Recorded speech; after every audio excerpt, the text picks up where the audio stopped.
عليكم، أهلا ومرحبا بكم جميعا، جميع المشاهدين الكرام وجميع أحبابنا الكرام المشاهدين.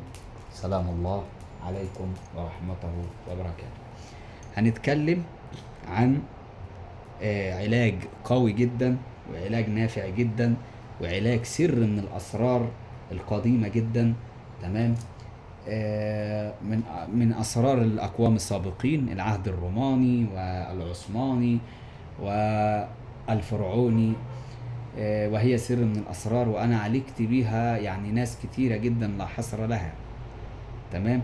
ده علاج قوي ونافع وفعال جدا لأمراض الصدر، لأمراض ضيق التنفس، للالتهاب الرئوي، للغم، للكحة، لأمراض الجهاز التنفسي، لأمراض البرد، للناس اللي هم عندهم اشتباه في كورونا، الناس اللي عندها مشاكل في الجيوب الأنفية، الناس اللي عندها مشاكل في ضعف الشم، الناس اللي عندها ضيق في التنفس، الناس اللي هي بتستخدم الحاجة اللي هي البخاخة، يعني البخاخة اللي هم عندهم ضيق في التنفس، الناس اللي بتعمل جلسات للتنفس، جلسات عندها ضيق في التنفس، الناس اللي عندها مشاكل جامدة جدا في الرئتين، التهاب في الرئتين، عندها ربو، عندها اي شيء، يعني ده علاج قاطع وعلاج قوي جدا لموضوع الحساسية الصدر، موضوع التهابات الرئتين، موضوع التنفس.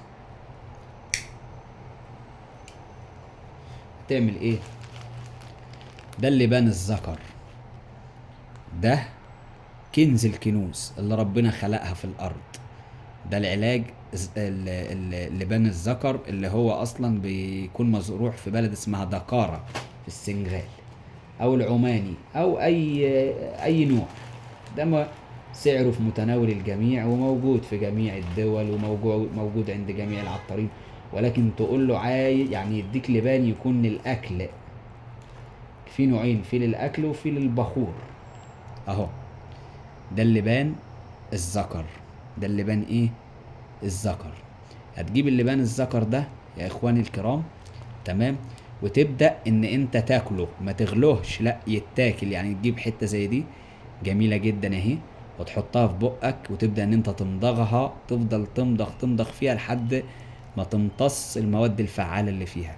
صدقني لو انت اديلك يعني 10 سنوات ماشي على أدوية مسكنات ملهاش أي فائدة، واستخدمت اللبان الذكر ده، صدقني أنت هتبدأ تطلع كمية بلغم شكلها أخضر وأسود كده وبني رهيبة.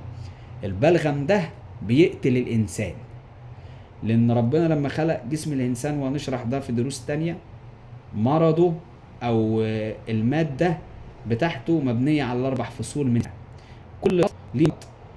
مرض البلغم ده بيكون في الشتاء، اللي هو بيضرب الجهاز التنفسي والأعصاب والأمعاء والصداع وكل شيء، بيكون من البلغم. البلغم ده بيكون درجات فوق بعضيها، درجة شفافة ودرجة غامقة.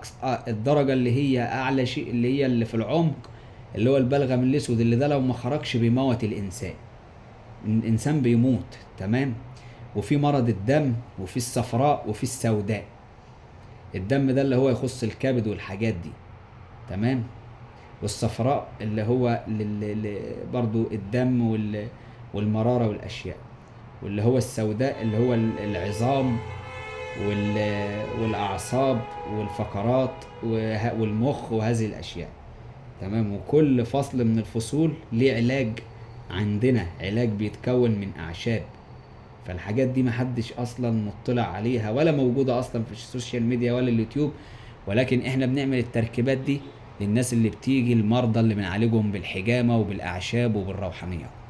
فقلنا ان ده علاج قوي جدا وكنز من كنوز الله لأمراض الصدر اللي احنا وصفناها. تأكل منه مرتين في اليوم، مرة الصباح قبل على الريق قبل الفطار، ومرة قبل النوم، تشفى تماما من جميع أمراض الصدر.